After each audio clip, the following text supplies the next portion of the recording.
Good evening everyone. तो जैसा कि स्क्रीन पे तुम लोगों को दिख रहा है, यहाँ पे आज हम इस वीडियो में बात करने वाले हैं टॉप गवर्नमेंट कॉलेज या सेमी गवर्नमेंट कॉलेज जो कि सीयूईटी के अंडर में आते हैं। और काफ़ी बच्चों के मेल भी आ रहे थे, मैसेज भी आ रहे थे। सीयूईटी के अंडर में बहुत सारे कॉलेजेस हैं। अगर ओवरऑल तुम देखो एमसीए के लिए तो 150 अराउंड कॉलेजेस हैं जो एमसीए भी कराते हैं और सेम टाइप के कोर्सेज कई सारे कंडक्ट कराते हैं। लाइक जैसे एमसीए लैटरल एंट्री भी करा रहे हैं, एमएससी करा रहे हैं, कई सारे कॉलेजेस एमएससी करा रहे हैं, पीजी डीसीए करा रहे हैं, एमएससी डिफरेंट स्ट्रीम में करा रहे हैं, साइबर सिक्योरिटी में कराते हैं, आर्टिफिशियल इंटेलिजेंस में कराते हैं, साइबर फॉरेंसिक में कराते हैं, डेटा साइंस में करा रहे हैं, डेटा एनालिटिक्स में करा रहे हैं, इंफॉर्मेशन टेक्नोलॉजी में एमएससी हो रही है। तो ओवरऑल 150 कॉलेजेस अप्रॉक्सीमेटली जो हमने शॉर्टलिस्ट करे हैं इस तरीके के कोर्सेस कंडक्ट करा रहे हैं, जिसमें से अप्रॉक्सीमेटली मान के चलो 50 कॉलेजेस हैं जो प्योरली 2 ईयर का एमसीए कंडक्ट कराते हैं अपने कैंपस पे। तो बच्चे काफ़ी कंफ्यूज हैं कि किस तरह के कॉलेजेस ऑप्ट करें, कौन से टॉप कॉलेजेस हैं, किन के फॉर्म भरने चाहिए। तो उसी के रिगार्डिंग आज काफ़ी डिटेल में हम लोग बात करेंगे। आज टॉप कॉलेजेस जो गवर्नमेंट कॉलेजेस हैं, सेमी गवर्नमेंट कॉलेजेस हैं, सेंट्रल यूनिवर्सिटीज़ हैं, उनके बारे में बात करेंगे। इसके आगे भी फर्दर वीडियोस में हम लोग नेक्स्ट वीडियो में जो स्टेट यूनिवर्सिटीज़ हैं उनको इंक्लूड करेंगे। फिर उसके बाद प्राइवेट कॉलेजेस, उसका थर्ड वीडियो आएगा जिसमें हम प्राइवेट कॉलेजेस भी इंक्लूड करेंगे। तो कई सारे कॉलेजेस हैं और ये एक बहुत अच्छी अपॉर्चुनिटी है सीयूईटी। चूँकि सीयूईटी एग्ज़ाम नया है, अभी 2-3 साल हुए हैं, तीसरे साल अब ये एग्ज़ाम कंडक्ट होगा। इससे पहले यहाँ पे जो हमने यूनिवर्सिटीज़ और कॉलेजेस इंक्लूड करे हैं, काफ़ी बच्चे ये सोचते हैं कि इनके पैकेजेस कम हैं। तो इसका बहुत क्लियर रीज़न है, बहुत क्लियर लॉजिक है कि पहले ये कॉलेजेस लोकल एग्ज़ाम करा करके स्टूडेंट एडमिट करते थे, लेकिन अब नेशनल लेवल पे एग्ज़ाम हो रहा है। तो अगर पहले के पैकेजेस देख रहे हो तो ऑब्वियसली वो कम दिखेंगे, लेकिन अगर नेशनल लेवल एग्ज़ाम के बाद जब बच्चे फ़िल्टर होके जाएंगे तो ऑब्वियसली इनके पैकेजेस काफ़ी बढ़ जाएंगे। और ध्यान रखना, पैकेजेस जो होते हैं वो स्टूडेंट को मिलते हैं, कॉलेजेस को नहीं मिलते हैं। किसी भी कॉलेज में अगर अच्छे स्टूडेंट एडमिशन लेते हैं तो ऑब्वियसली फिर पैकेजेस और अच्छे और बेहतर होते जाते हैं। और लाइक जैसे तुम लोगों को पता होगा आईआईटी आईएम में काफ़ी करोड़ों में पैकेजेस जाते हैं। तो उसके पीछे ऐसा नहीं कि सिर्फ कॉलेज का रोल है, इतना टफ एग्ज़ाम होता है आईआईटी एनआईटी आईएम वगैरह में कि उसको क्वालिफाई करने वाले जो स्टूडेंट होते हैं बिल्कुल क्रीम होते हैं। इस वजह से उन कॉलेजेस के पैकेजेस काफ़ी अच्छे होते हैं। तो यही फ्यूचर में सीयूईटी के साथ होने वाला है। अभी नया एग्ज़ाम है तो कम स्टूडेंट हैं, लेकिन धीरे धीरे देखोगे ऑल ओवर इंडिया सबसे बड़ा एग्ज़ाम इंजीनियरिंग सेगमेंट में सीयूईटी बनने वाला है। और धीरे धीरे यहाँ पे यूनिवर्सिटीज़ ऐड होती ही जा रही हैं day by day. Next year तक तुम देखोगे ऑलमोस्ट सारी यूनिवर्सिटीज़ ऐड हो जाएंगी इसमें, जितनी भी सेंट्रल यूनिवर्सिटीज़ हैं, जितने भी मेजर कॉलेजेस हैं। तो इसका स्कोप बहुत बढ़ने वाला है। और जब नेशनल लेवल पे स्टूडेंट कॉलेजेस में ऑल ओवर इंडिया एडमिशन लेगा तो ऑब्वियसली जो अच्छे कॉलेजेस हैं उनके पैकेजेस काफ़ी इंप्रूव होंगे। तो आज के पैकेज और आज से 2-3 साल 4 साल के बाद के पैकेजेस में काफ़ी डिफरेंस आएगा। और जब अच्छे स्टूडेंट आते हैं तो फैसिलिटीज़ वगैरह भी कॉलेजेस काफ़ी अच्छी प्रोवाइड करता है। तो स्टार्ट करते हैं इस सेशन को हम लोग। Top government colleges of CUET for MCA. Exactly MCA के लिए हम बात कर रहे हैं, एमसीए लैटरल एंट्री की बात नहीं कर रहे हैं। 2 ईयर एमसीए ही जितने भी सीयूईटी के अंडर में कॉलेजेस हैं ऑलमोस्ट सब में 2 ईयर एमसीए ही होता है। इसके अलावा जैसे हमने बताया अप्रॉक्सीमेटली 150 कॉलेजेस हैं जो इस टाइप के कोर्सेस कंडक्ट कराते हैं। अगर ऑब्वियसली इस एक वीडियो में हम 150 कॉलेजेस डिस्कस नहीं कर सकते, तो अगर सारे कॉलेजेस की लिस्ट चाहिए तो उसकी एक पीडीएफ बना रखी है हम लोगों ने, हर कॉलेज का उसमें लिंक भी है।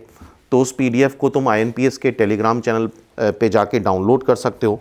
वहाँ पे तुम्हें कंप्लीट कॉलेजेस की लिस्ट मिल जाएगी जो SCQP09 इस पेपर, इस कोड से कनेक्टेड हैं। इस सेम पेपर से तुम एडमिशन ले सकते हो, ठीक है। तो टेलीग्राम ग्रुप का नाम है निमसेट आईएनपीएस क्लासेस, या उसका लिंक तुम्हें डिस्क्रिप्शन में मिल जाएगा। तो वहाँ से कंप्लीट लिस्ट, जहाँ पे अप्रॉक्सीमेटली 148-149 कॉलेजेस हैं, उनकी लिस्ट मिल जाएगी, उनकी एलिजिबिलिटी क्राइटेरिया मिल जाएगा। तो जिस भी स्टेट में तुम रहते हो, जिस भी सिटी में तुम रहते हो, वहाँ पे अकॉर्डिंगली तुम ऑप्ट कर सकते हो। और एक चीज़ और बहुत इंपॉर्टेंट हम बोलना चाहते हैं, ऐसा नहीं कि हर एक बच्चा आईआईटी एनआईटी में सेलेक्ट हो जाता है। कई बच्चे due to lack of information अच्छे कॉलेजेस मिस कर जाते हैं। और जहाँ तक मेरा मानना है, फॉर एमसीए या एमएससी अभी एक बेस्ट अपॉर्चुनिटी है एज ऑफ नाउ। इस साल, अगले साल तक बेस्ट अपॉर्चुनिटी है। उसके बाद एक्सपेक्टेड है कि यहाँ पे लाखों बच्चे बैठने लग जाएं और 150 कॉलेजेस अप्रॉक्सीमेटली तुम्हारे पास हैं, तुम्हारे सामने हैं, जो कि टॉप मोस्ट हैं। और उस कंपैरिजन में नंबर ऑफ़ स्टूडेंट उतने ज़्यादा नहीं बैठ रहे हैं एज ऑफ नाउ, लेकिन आने वाले टाइम पे स्टूडेंट्स बढ़ते ही जाएंगे, कंपटीशन बढ़ता ही जाएगा। तो अभी तुम इस चीज़ को, इस गोल्डन अपॉर्चुनिटी को बिल्कुल अवेल कर सकते हो। एंड सेकेंड इंपॉर्टेंट थिंग, ये बात ज़रूर ध्यान रखना, जो भी आईटी फील्ड से हैं, कंप्यूटर साइंस फील्ड से हैं, कंप्यूटर एप्लीकेशन फील्ड से हैं, अगर वो कॉलेज में कॉम्प्रोमाइज़ कर रहे हैं तो ध्यान रखना सिटी में कॉम्प्रोमाइज़ मत करो, और सिटी में कॉम्प्रोमाइज़ कर रहे हो तो कॉलेज में कॉम्प्रोमाइज़ मत करो। लाइक अगर कॉलेज तुम बी ग्रेड का ले रहे हो तो फिर तुम कोशिश करो कि बैंगलोर, नोएडा, ग्रेटर नोएडा, पुणे, इस तरह गुड़गांव, इस तरह के जहाँ पे आईटी कंपनीज़ हैं बहुत सारी, हैदराबाद, इस तरह की जगह पे एडमिशन लो।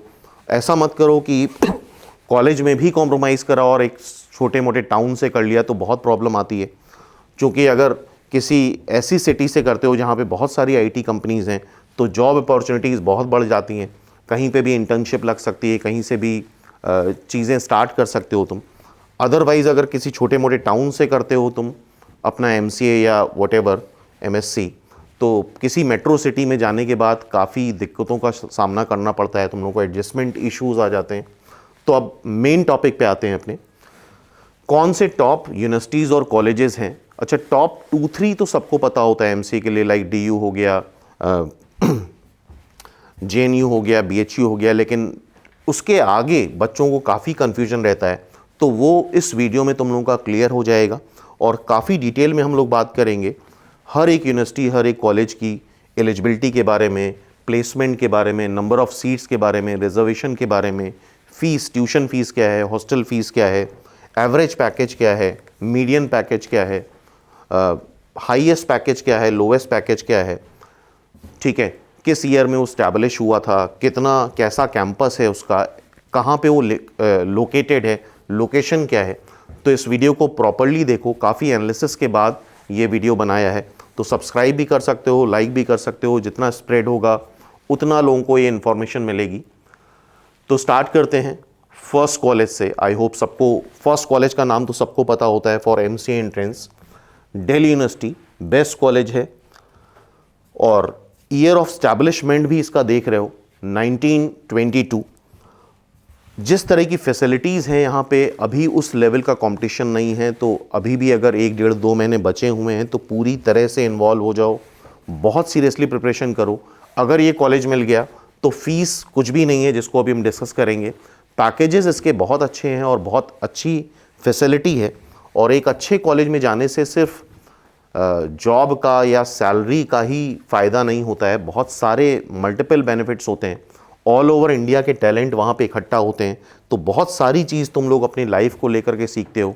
और एक बहुत अच्छी चीज़ होती है, एक बहुत बड़ा एलुमनाई नेटवर्क तैयार हो जाता है।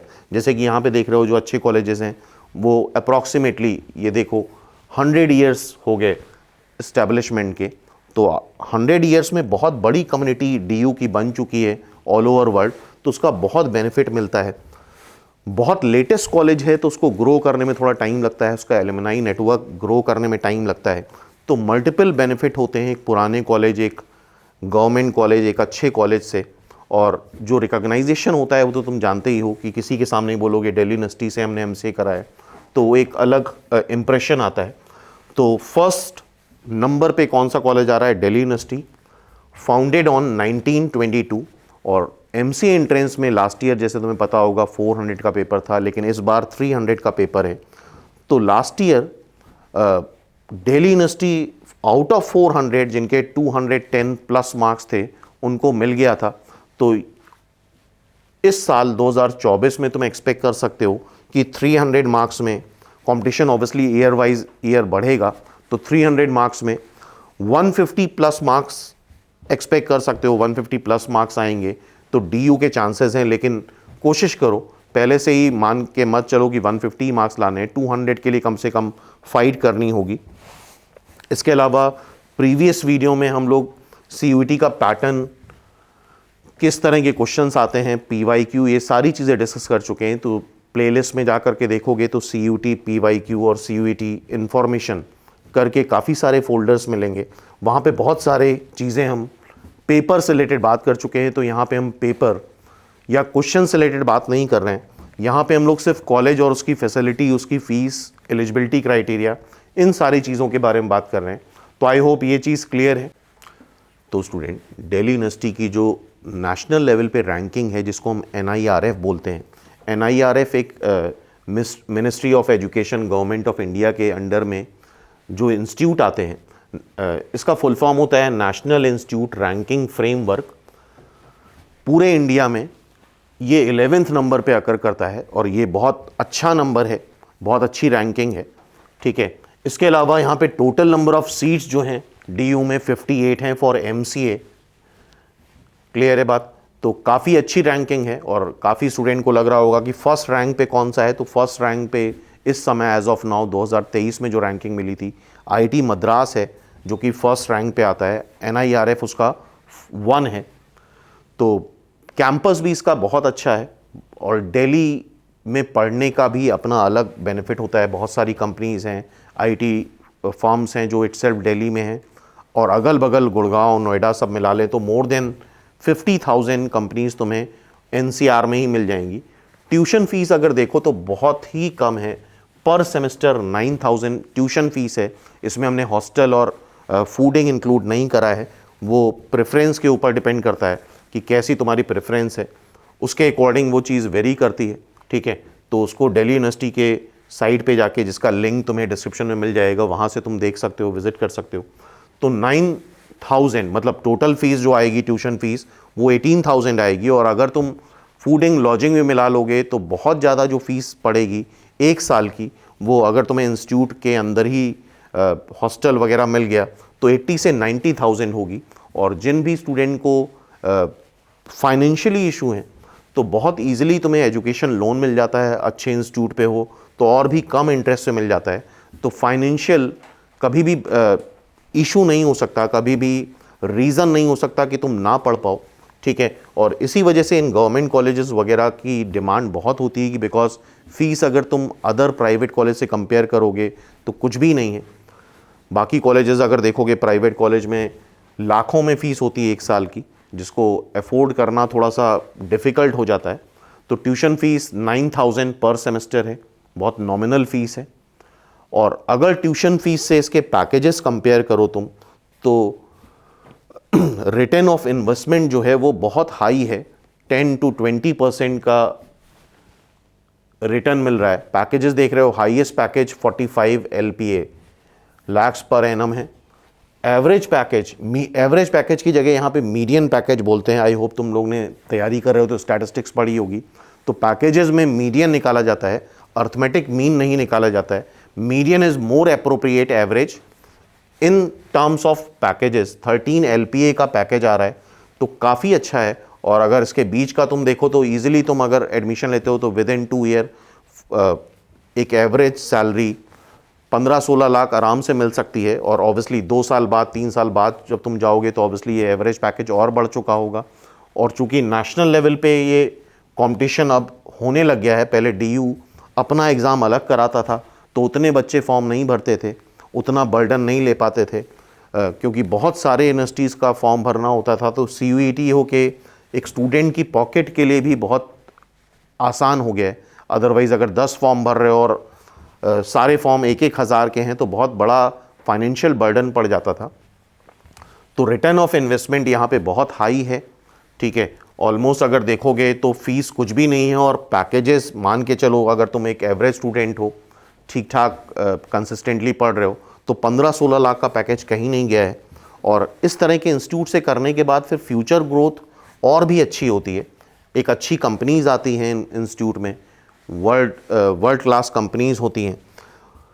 तो आई होप ये बात समझ में आ गई। इसके बाद अब देखते हैं हम लोग DU का एलिजिबिलिटी क्राइटेरिया क्या है। इस बार DU ने कोई भी परसेंटेज ग्रेजुएशन में मेंशन नहीं करा है, सिर्फ क्या मेंशन करा है, bachelor degree from recognised university with at least 1 paper course in mathematics, mathematical science में मैथमेटिक्स आती है, कंप्यूटर साइंस आता है, स्टैटिस्टिक्स आती है, ऑपरेशन रिसर्च आता है, मतलब एटलीस्ट एक पेपर तुम्हारा या तो मैथमेटिक्स का हो या कंप्यूटर साइंस का हो या स्टैटिस्टिक्स का हो या ओआर का हो, under the annual mode at least 2 papers courses. अगर एनुअल में, अगर सेमेस्टर मोड में है तो किसी एक सेमेस्टर में होना चाहिए, एनुअल मोड में अगर एग्जाम हो रहा है तो at least 2 papers courses in mathematical science. फिर से वही सारी चीज़ें हैं। तो इस बार इन्होंने कोई परसेंटेज क्राइटेरिया नहीं दे रखा है, तो इट मीन्स अगर तुमने बीएससी करा है मैथ से या कंप्यूटर साइंस से या स्टैटिस्टिक्स से तो एलिजिबल हो, बीसीए वाले ऑब्वियसली एलिजिबल हैं। इसके अलावा जो भी कोई भी तुमने स्ट्रीम ऑप्ट करी है, अगर तुम्हारा उसमें मैथमेटिक्स है, कंप्यूटर साइंस है, स्टैटिस्टिक्स है, ओआर है, तो उस केस में तुम डीयू के लिए एलिजिबल हो। ठीक है, तो ये एलिजिबिलिटी क्राइटेरिया हो गया हमारे टॉप कॉलेज डीयू का। अब सीट मैट्रिक्स देख सकते हो, यहां पे दिख रहा होगा तुम लोगों को। पहली कैटेगरी यूआर मतलब होता है अनरिजर्व कैटेगरी, मतलब जनरल कैटेगरी, ओपन कैटेगरी, उसके लिए 23 सीट्स हैं, एससी के लिए 9 सीट्स हैं, एसटी के लिए 4 सीट्स हैं, ओबीसी के लिए 16 सीट हैं और ईडब्ल्यूएस के लिए यहां पे 6 सीट्स हैं। क्लियर है। नेक्स्ट कॉलेज देख रहे हो, ये भी top most world class college है, जेएनयू जवाहरलाल नेहरू यूनिवर्सिटी, जो कि दिल्ली में सिचुएटेड है। आई होप इसके बारे में सब लोग जानते हैं, काफ़ी मीडिया में रहता है। फाउंडेड ऑन 1969, ठीक है, फाउंडेड की स्पेलिंग गलत लिखी हुई है लेकिन ठीक है, 1969 में फाउंडेड हुआ है, एस्टैब्लिश हुआ है और बहुत अच्छी फैकल्टीज़ हैं यहाँ पे, बहुत अच्छी फैसिलिटी हैं। और इसकी NIRF रैंक देख रहे हो, national institute ranking framework 10th है, ठीक है, all over India. Number of seats 54 हैं और जेएनयू अपने रिसर्च और डेवलपमेंट के लिए बहुत फेमस है, बहुत टॉप क्लास फैकल्टीज़ हैं यहाँ पे, प्रोफेसर जो हैं बहुत टॉप क्लास हैं। ठीक है, for the time being package वगैरह उतने अच्छे नहीं है जितने डीयू के हैं, लेकिन अगर तुम फर्दर आगे स्टडीज़ करना चाहते हो, पीएचडी करना चाहते हो या आगे बाहर जाना चाहते हो, तो यहाँ से काफ़ी अच्छा रिकमेंडेशन मिल जाता है, काफ़ी चांसेस मिल जाते हैं यहाँ से कहीं पे भी फर्दर स्टडीज़ करने के। तो बहुत अच्छा कॉलेज है। नंबर ऑफ़ सीट्स देख रहे हो 54 हैं। ट्यूशन फ़ी, सबसे बड़ा अट्रैक्शन इसका ट्यूशन फ़ी है। काफ़ी बच्चों को लगता है कि पढ़ाई बहुत महंगी हो गई है, काफ़ी पेरेंट्स को भी लगता है पढ़ाई बहुत महंगी हो गई है, कैसे आगे पढ़ाया जाएगा। तो उसका सबसे बड़ा एग्जाम्पल जेएनयू है, जहाँ पे ट्यूशन फ़ीस एक साल की 376 रुपीज़ है। तो आई होप ये चीज़ देख के सबको लग रहा होगा, और 376 कुछ भी नहीं होते हैं, एक दिन में खर्चा कर देता है कोई भी। इतना अमाउंट आराम से कोई भी अफोर्ड कर सकता है। और अगर पूरे साल की फ़ीस मिला लें, एडिशनल कुछ भी क्वेश्चन मनी वगैरह मिला लें, तो 1000 is the fee for 2 year MCA। I think इसके आगे कुछ बोलने की ज़रूरत नहीं है। और अगर यहाँ पे हॉस्टल वगैरह तुम्हें प्रोवाइड हो गया तो वो भी हॉस्टल, फूडिंग और लॉजिंग भी बहुत सस्ती है, 5 से 6 हज़ार रुपये साल की फूडिंग लॉजिंग है। अगर हॉस्टल तुम्हें मिल गया, हॉस्टल में थोड़ी प्रॉब्लम आती है जेएनयू में, तो आई होप समझ गए होगे कि मतलब अगर ये बहाना बना रहे हो कि घर में पैसे नहीं हैं, बर्डन पड़ेगा पेरेंट्स के ऊपर, तो बिल्कुल गलत कर रहे हो। बहुत सारे आज ऐसे कॉलेजेस और ऐसी यूनिवर्सिटीज़ के बारे में बात करने वाले हैं जहाँ की फ़ीस बहुत कम है, हज़ारों में फ़ीस है, 8-10 हज़ार रुपये 2 साल के नेट में तुम्हारे खर्चा होंगे और तुम्हें पैकेजेस आराम से 8-10 लाख का मिल जाएगा। तो रिटर्न ऑफ इन्वेस्टमेंट बहुत हाई है। तो किसी भी तरह की बहाने बनाने की ज़रूरत नहीं है। अगर अच्छे से प्रिपेयर करते हो, ठीक ठाक मार्क्स आते हैं, तो तुम्हारे पास बहुत सारे अपॉर्चुनिटीज़ हैं, बहुत सारे कॉलेजेस हैं। आगे भी जैसे हमने बताया, आगे भी फर्दर वीडियो बनाएंगे। एक वीडियो में इतने सारे कॉलेजेस इंक्लूड नहीं कर सकते थे, वरना बहुत लेंदी हो जाता वीडियो। तो अभी इस वीडियो में भी हम बात करने वाले हैं और कॉलेजेस के बारे में, जहाँ की फ़ीस और hostel facility and fooding lodging सब मिला के अगर देखोगे तो 50,000 में तुम्हारा MCA कंप्लीट हो सकता है। और एवरेज पैकेज भी अच्छे हैं। और जैसा कि इनिशियली हमने तुमसे बोला कि अभी फ़िलहाल पैकेज पे फोकस मत करो, अब ये नए नए इंस्टीट्यूट CUET में इंक्लूड हुए हैं, तो ऑब्वियसली 2-3 साल 4 साल बाद इनके पैकेजेस बहुत इंप्रूव हो जाएंगे। जब एक क्रीम इन इंस्टीट्यूट में पहुंचेगी तो 2-3 साल में बहुत बड़ा ट्रांसफॉर्मेशन आने वाला है जिन कंपनीज़ में इनका प्लेसमेंट होगा, और एवरेज पैकेज भी हर ईयर इनका बढ़ता ही जाना है। तो आई होप ये ट्यूशन फीस हो गई। नेक्स्ट अगर देखो, और कैंपस भी देख रहे हो, बहुत खूबसूरत है, बहुत बड़ा कैंपस है, मोर देन 200 एकड़ में इनका कैंपस बना हुआ है। और इस तरह कॉलेज में जाने के बाद तुम्हें लगता है कि हम एक्चुअल में कॉलेज में पढ़ रहे हैं, एक अलग अलग फील आता है। इतना बड़ा कॉलेज, इतनी सारी फैसिलिटीज़, और सारी फैसिलिटीज़ फ्री ऑफ कॉस्ट होती हैं इस टाइप के कॉलेजेस के स्टूडेंट्स के लिए। सैलरी पैकेज जो है वो एवरेज 8 LPA है। यहाँ पे हमने हाईएस्ट और लोएस्ट नहीं मेंशन करा है, बिकॉज हाईएस्ट डिपेंड करता है किस तरह का स्टूडेंट है। अगर कभी अच्छा स्टूडेंट आ गया तो 50 लाख तक का भी हाईएस्ट पैकेज पहुँच सकता है। तो डिपेंड करेगा तुम्हारे ऊपर। कॉलेज तुम्हें सारी फैसिलिटी देगा, और ध्यान रखना अगर MCA करने जा रहे हो, पोस्ट ग्रेजुएशन करने जा रहे हो, तो पढ़ाई के लिए बहुत ज़्यादा तुम्हें कॉलेज पे डिपेंडेंट नहीं होना होता है। तुम्हें वहाँ से फैसिलिटी प्रोवाइड कर दी जाएगी। पढ़ाई तुम्हें बेसिकली करनी अपने आप ही है। इंटरव्यू, प्लेसमेंट, सबकी तैयारी तुम्हें अपने आप करनी है। ये पोस्ट ग्रेजुएशन है, कोई स्कूल का करिकुलम नहीं है, ठीक है। तो एवरेज पैकेज 8 LP है, जो कि हमने बताया आगे धीरे धीरे एवरी ईयर ये इंक्रीज़ होगा, एवरी ईयर बढ़ता जाएगा। तो फैसिलिटीज़ बहुत अच्छी हैं। एंड देन यहाँ पे हम देखते हैं, ये सारा कैंपस दिख रहा है तुम्हें।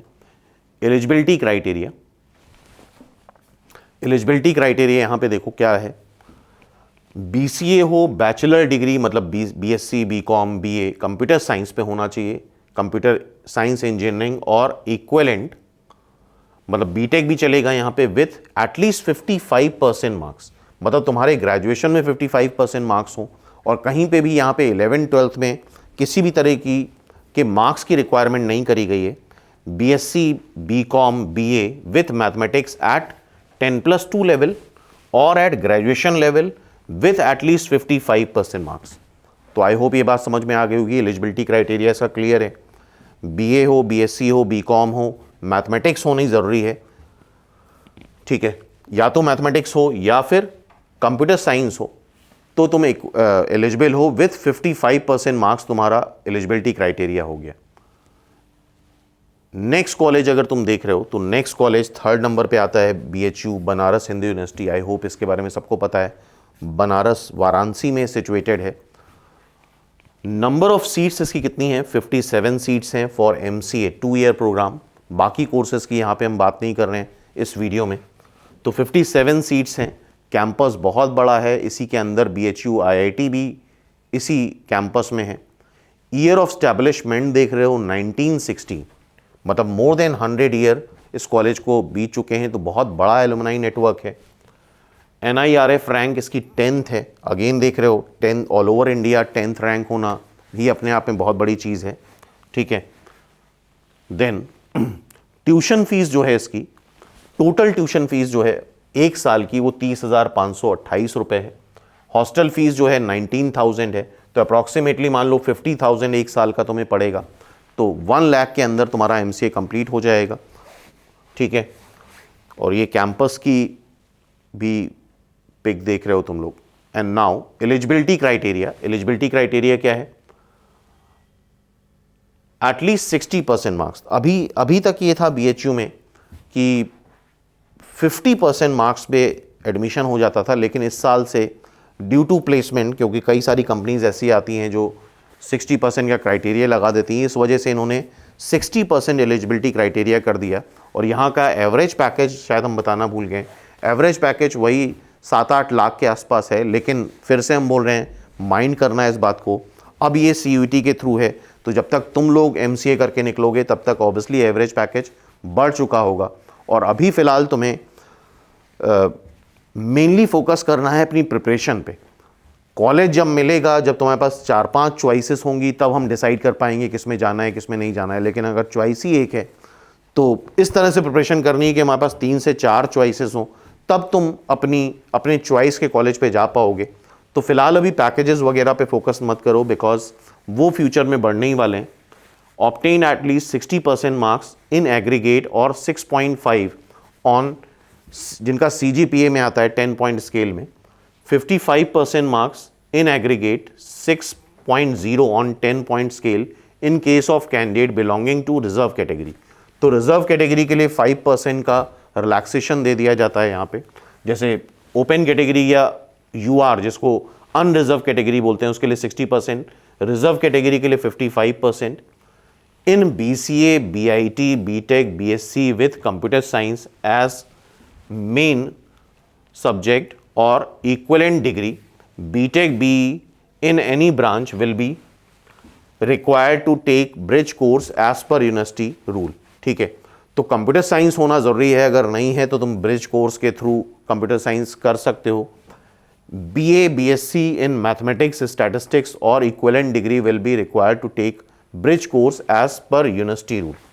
तो 2 साल का चूंकि MCA हो गया है तो अब यूनिवर्सिटीज़ चाह रही हैं कि तुम्हारा एक बेस कंप्यूटर का बना हो, बिकॉज 2 साल का MCA का मतलब ये होता है कि इफेक्टिवली तुम्हारी पढ़ाई एक ही साल होनी है, क्योंकि सेकेंड ईयर से इंटर्नशिप और प्लेसमेंट स्टार्ट हो जाते हैं तो उसका काफ़ी बर्डन होता है। तो 2 साल का MCA अगर करने जा रहे हो तो फिर मान के चलो यूनिवर्सिटी नॉर्म लगाए या ना लगाए, तुम पहले से ही प्रिपेयर होकर के जाओ, बेसिक तो एटलीस्ट सीख के जाओ, अदरवाइज फिर प्रॉब्लम आती है MCA करने में। बिकॉज पहले 3 साल का था MCA तो 2 साल पढ़ाई कर लेते थे स्टूडेंट, तीसरे साल से प्लेसमेंट्स में अपेयर हो जाते थे, लेकिन चूंकि 2 साल का है तो बेसिक क्लियर होना चाहिए तुम्हारा। ठीक है, नेक्स्ट देखो, नेक्स्ट है HBTU कानपुर। HBTU कानपुर ये भी एक बहुत पुराना कॉलेज है, अंग्रेज़ों ने इस्टेब्लिश करा था इसको। ईयर ऑफ स्टैब्लिशमेंट इसका 1921 है। NIRF रैंक 166 है, काफ़ी आगे है, बट फिर से वही बात है, अब ये CUET में इंक्लूड हुआ है तो चीज़ें बदलेंगी। और पहले निमसेट के थ्रू कंडक्ट करा था एग्ज़ाम, अब देखते हैं इसको। नंबर ऑफ सीट्स यहाँ पे 60 हैं, कैंपस भी बहुत बड़ा है इसका। ट्यूशन फीस जो है वो टोटल 2 साल की ट्यूशन फीस जो है वो 1.2 लाख है। ठीक है, हॉस्टल और मेस इंक्लूड नहीं करा है हमने। एवरेज पैकेज जो आ रहा है यहाँ पे 9.6 LPA का आ रहा है, तो एवरेज पैकेज अच्छा है। और कई बार एवरेज पैकेज इसलिए बढ़ जाता है क्योंकि 1-2 स्टूडेंट का बहुत हाई प्लेसमेंट हो जाता है 50-60 लाख का, तो एवरेज उस साइड खिसक जाता है। तो जैसा पहले भी हम बोल रहे हैं, अभी फ़िलहाल पैकेज पे ना फोकस करके तुम्हें इंस्टीट्यूट पे फोकस करना है, तुम्हें अपने एग्ज़ाम पे फोकस करना है। ठीक है, देन एलिजिबिलिटी क्राइटेरिया HBTU का क्या है? बैचलर डिग्री अंडर 10+2+3 डिग्री और 4 ईयर डिग्री, मतलब BTech भी चलेगा। Pattern of education in mathematics, statistics, engineering technology और बैचलर इन कंप्यूटर एप्लीकेशन, मतलब BCA वाले student with a minimum aggregate of 55% marks, equivalent CGPA 50%, फिर रिजर्व कैटेगरी के लिए 5% रिलैक्सेशन दे दिया है। तो तुम्हारे पास बैचलर डिग्री में मैथमेटिक्स हो, स्टैटिस्टिक्स हो, इंजीनियरिंग हो, टेक्नोलॉजी हो, या तुमने BCA करा हो 55% मार्क्स से, ठीक है, तो तुम HBTU के लिए एलिजिबल हो। देन नेक्स्ट देखते हैं हम लोग। नेक्स्ट कॉलेज यहाँ पे आ रहा है IET लखनऊ। ये लखनऊ में सिचुएटेड है, 1984 में इस्टेब्लिश हुआ था ये। ठीक है,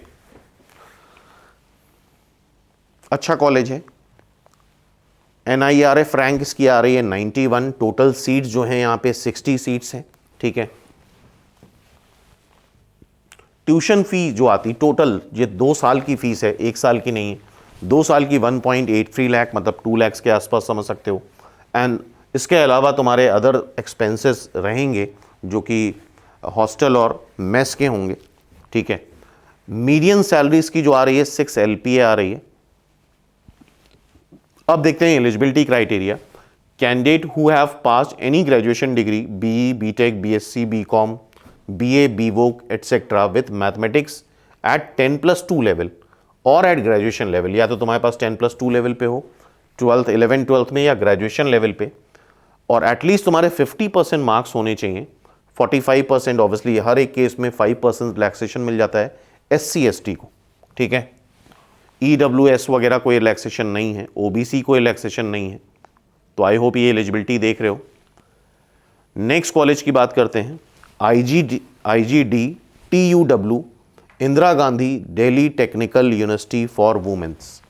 ये सिर्फ गर्ल्स के लिए कॉलेज है, अभी नया कॉलेज है तो धीरे धीरे ग्रो कर रहा है। दिल्ली में कॉलेज है, ये 1998 में इस्टेब्लिश हुआ है। NIRF रैंक इसकी 80 है, बेटर है, ठीक है। काफ़ी अच्छी फैसिलिटीज़ वगैरह हैं यहाँ पे। नेक्स्ट देखो, टोटल सीट्स जो यहाँ पे आ रही हैं 76 आ रही हैं, ठीक है।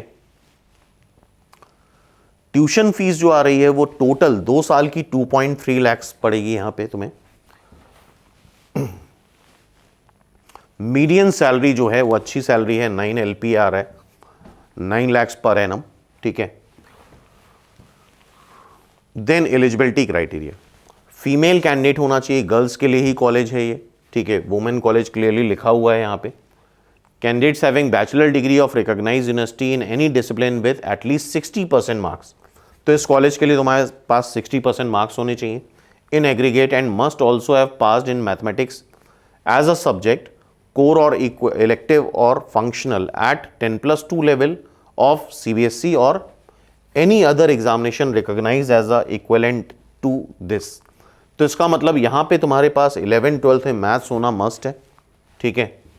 और BCA, BIT, BIS और recognise university of at least 3 year duration or any qualification recognized as a equivalent thereto with at least 60% marks in aggregate. Relaxation is marked for 5% relaxation SC/ST के लिए रहता है, ध्यान रखना। OBC और EWS के लिए रिलैक्सेशन नहीं है। तो मैथमेटिक्स तुम्हारे पास ज़रूरी है, या तो 10+2 लेवल पे या फिर ग्रेजुएशन लेवल पे, ठीक है। तो आई होप ये एलिजिबिलिटी क्राइटेरिया समझ में आ गया है तुम लोगों को।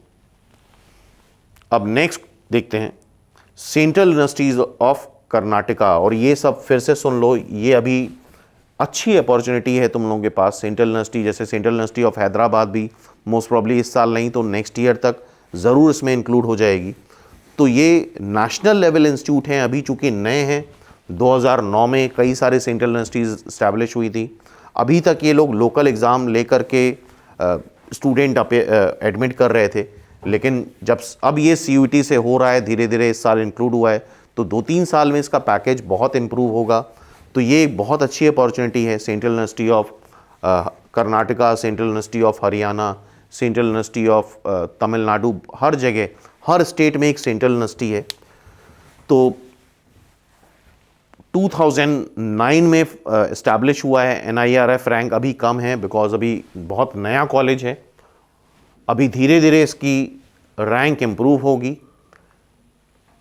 टोटल सीट्स सिर्फ 30 हैं। ट्यूशन फ़ी देख रहे हो बहुत कम है, tuition fees 10,180, hostel fees 71,100 fees है। तो ओवरऑल टोटल अगर पूरा मिला लो तो 1 लाख में तुम्हारा MCA कंप्लीट हो जाएगा यूनिवर्सिटी ऑफ कर्नाटका में। और अभी हम यहाँ पे इसकी मीडियन सैलरी वगैरह की बात नहीं कर रहे हैं, लेकिन अभी फ़िलहाल एज ऑफ नाउ जो चल रहा है MCA का पैकेज वो 5.5 लाख के आसपास का पैकेज है। और फिर से वही है कि ये ऑब्वियसली CUET के बाद अब ये चीज़ें बदलेंगी, 2-3 साल में तुम्हें इसकी वैल्यू समझ में आएगी, तब तक कंपटीशन बहुत बढ़ चुका होगा इस तरह की यूनिवर्सिटीज़ में। तो BSc ऑनर्स हो, BSc हो डिग्री विथ मैथमेटिक्स और computer science as an optional subject at UG level from a recognized university or foreign university as per the AIU foreign equivalence list, foreign से मतलब नहीं है हमें, with at least 50% marks in aggregate। 50% marks required है यहाँ पे, mathematics तुम्हारे पास होनी चाहिए, ठीक है। 45% यहाँ पे 5% रिलैक्सेशन इन्होंने नॉर्म NCL को भी दे दिया है, OBC को भी दे दिया है, as well as SC ST PWD and Kashmir migrant को भी दे दिया है, ठीक है। तो आई होप ये एलिजिबिलिटी क्राइटेरिया में समझ में आ गया है। नेक्स्ट कॉलेज पे आते हैं। Next college again central university of Haryana है। फिर से हम बता रहे हैं सेंट्रल यूनिवर्सिटी का बहुत स्कोप है, फीस भी कम है और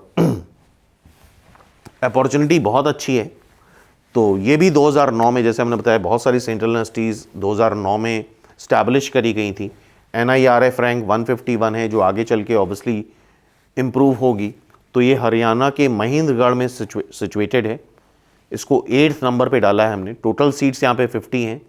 टोटल फीस सब कुछ मिला के, रहना खाना सब कुछ हॉस्टल फीस मिला के 51,000, मतलब तुम्हारे 2 साल के एमसीए के लिए सिर्फ 51,000 फीस लगेगी। और इसका भी जो एवरेज पैकेज है वो भी देख रहे हो, अभी फ़िलहाल काफ़ी कम है, 3 LPA है, लेकिन बार बार वो बात बोलने इसका कोई मतलब नहीं है। धीरे धीरे 2-3 साल में ये चीज़ बहुत इम्प्रूव होने वाली है। अभी फ़िलहाल जो अपॉर्चुनिटी ले लेगा तो उसके लिए काफ़ी बेटर हो सकता है। एलिजिबिलिटी क्राइटेरिया देखते हैं। BSc honours degree with mathematics और कंप्यूटर साइंस, ऑलमोस्ट सबका वही है, बस परसेंटेज में कहीं 50 है, कहीं 60 है, कहीं 55% है, ठीक है। As an optional subject at UG level from recognised university, same चीज़ है जैसा यूनिवर्सिटी ऑफ कर्नाटका का था वैसे ही यूनिवर्सिटी ऑफ हरियाणा का भी है। तो ये 2 सेंट्रल यूनिवर्सिटीज़ हैं जो अभी इसमें इंक्लूडेड हैं। इसके अलावा भी बहुत सारी सेंट्रल यूनिवर्सिटीज़ हैं जो PGDCA करा रही हैं, MSc करा रही हैं, जैसा भी बताया था हमने, MSc डेटा साइंस में करा रही हैं, MSc साइबर सिक्योरिटी में करा रही हैं, MSc साइबर फॉरेंसिक में करा रही हैं, डेटा एनालिटिक्स में करा रही हैं, आर्टिफिशियल इंटेलिजेंस में करा रही हैं। तो बहुत सारे सेंट्रल यूनिवर्सिटीज़ हैं ऑल ओवर इंडिया के, और अगर अवेयरनेस है तो बिल्कुल ये अपॉर्चुनिटी तुम्हें मिल सकती है एट एनी कॉस्ट। बस ये है कि कई बार बच्चे नहीं जानते हैं तो उस वजह से वो अपॉर्चुनिटी मिस हो जाती है।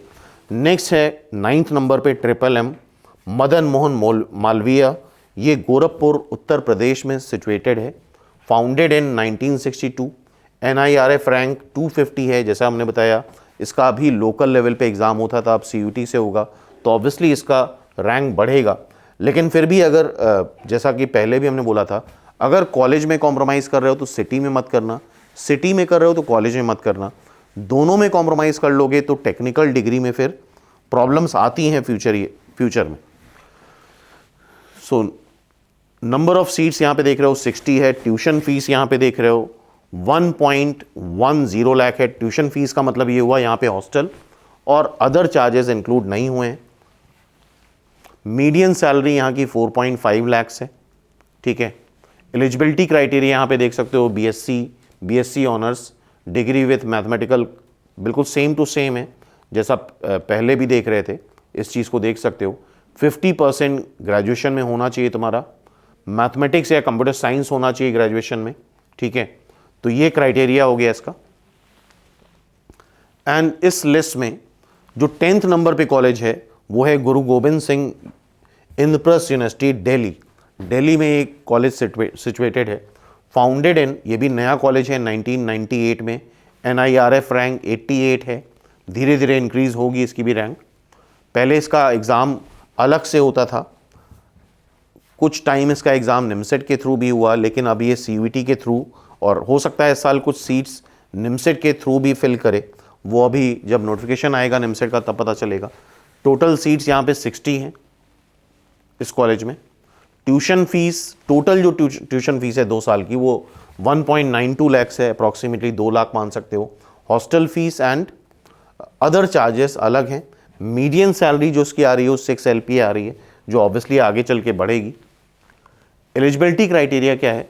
BSc honours degree with mathematics और computer science as an optional subject at UG level, graduation level पे, रिकॉग्नाइज्ड यूनिवर्सिटी, मतलब UGC ग्रांटेड होनी चाहिए या फिर AICTE अप्रूव्ड होनी चाहिए, ठीक है, foreign university, with at least 50% marks in aggregate, और 5% का OBC को भी दे दिया है इन्होंने, relaxation SC ST PWD and Kashmiri migrant and non migrant student, ठीक है। तो आई होप ये बात समझ में आ गई होगी। तो इसी तरह से अभी आगे भी फर्दर कुछ और वीडियोस आते रहेंगे, बिकॉज CUT में बहुत कॉलेजेस हैं, एक वीडियो में उसको कवर करना बहुत इम्पॉसिबल है।